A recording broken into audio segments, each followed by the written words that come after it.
अस्सलाम वालेकुम friends, welcome back to top smarties drama serial Jannisar.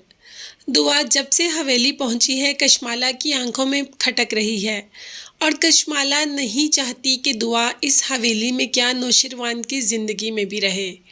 उससे नौशिरवान और दुआ की नज़दीकियां बर्दाश्त नहीं हो रही। बीवी है नौशिरवान की, चाहे नौशिरवान ने उसको बीवी होने का हक नहीं दिया, मगर वो है तो बीवी ना। और उसको जलन भी होती है जब नौशिरवान और दुआ एक दूसरे के साथ बहुत ही खुश दिखाई देते हैं। और ऊपर से अम्मा बाबा की ख्वाहिश है कि उन्हें नौशिरवान की फ़ैमिली भी कंप्लीट चाहिए, यानी कि वो चाहते हैं कि नौशिरवान का भी बच्चा इस दुनिया में आए। कशमाला ये बातें कैसे सुन सकती है।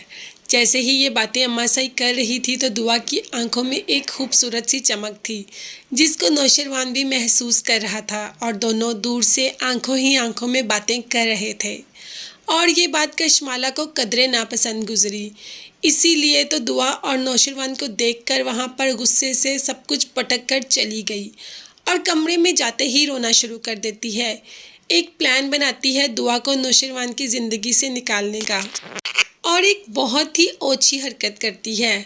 यहाँ पर इस तरह की तारें निकाल देगी कि दुआ को इलेक्ट्रिक शॉक लगेगा, दुआ मर जाएगी और नौशिरवान उसके पास वापस आ जाएगा। ये तो एक कोई बच्चों वाली हरकत की कशमाला ने। क्या कभी ऐसे भी होगा कि दुआ शॉक से मर जाएगी और नौशिरवान इसके पास वापस आ जाएगा? नौशिरवान कशमाला के पास तो कभी वापस नहीं आएगा, चाहे दुआ रहे या ना रहे।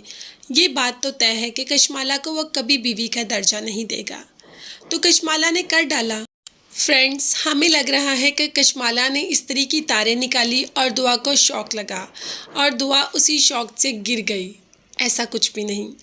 आप लोगों को इस बारे में परेशान होने की ज़रूरत नहीं है।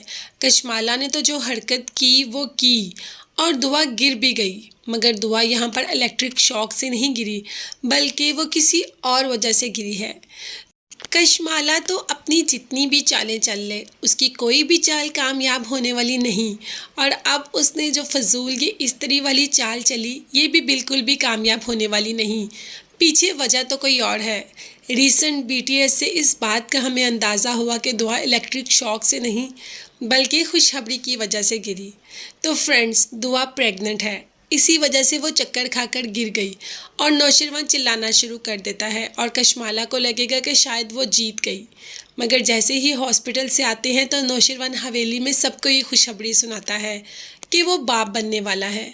तो क्या होगा अब कशमाला का? अब कशमाला कौन सी ऐसी हरकत करेगी कि दुआ को नौशिरवान की ज़िंदगी से निकाल सके? बल्कि अब तो इनका रिश्ता बहुत ज़्यादा मजबूत हो जाएगा। आहिस्ता आहिस्ता सरफराज के बारे में भी सबको पता चल जाएगा, सब कुछ ठीक हो जाएगा। मगर कशमाला कभी भी इनकी ज़िंदगी में नहीं रहेगी और ना ही सरफराज फ़िज़ा की ज़िंदगी में। तो फ्रेंड्स, आपको ये न्यू इन्फॉर्मेशन कैसी लगी मुझे कमेंट्स में ज़रूर बताइएगा। इसके साथ साथ मेरे चैनल को ज़रूर सब्सक्राइब कीजिएगा। अपना बहुत ज़्यादा ख्याल रखिएगा और मुझे भी अपनी कीमती दुआओं में याद रखिएगा। नेक्स्ट वीडियोस तक के लिए अल्लाह हाफिज़, bye bye and take care.